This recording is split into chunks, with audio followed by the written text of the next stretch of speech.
E yango odiochieng' mar jiwarita mar le modak e bungu, jodito Migao mar rito le okwayo rawere kod ji manigi talanta mopogore opogore mondo okony e lando ber rito le.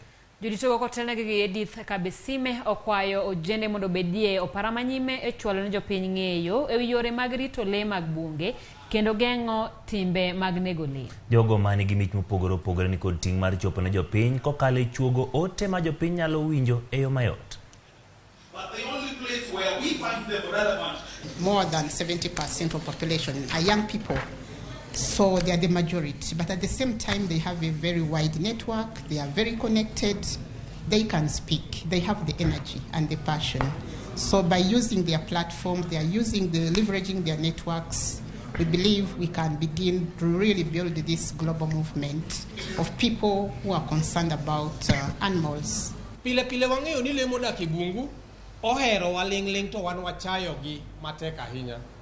Mani nyiso ni wariwore mondo ngima mwawuotho kwa dhi nyime, watiego gendni mamoko chakre ot ka ot, gweng' ka gweng', county ka county, piny ka piny, piny mangima mondo watiek tulo manya e kind dhano gi joka le mondo wabed gimoro achiel. Nyaka Ramogi ka wadhi nyime ni Migao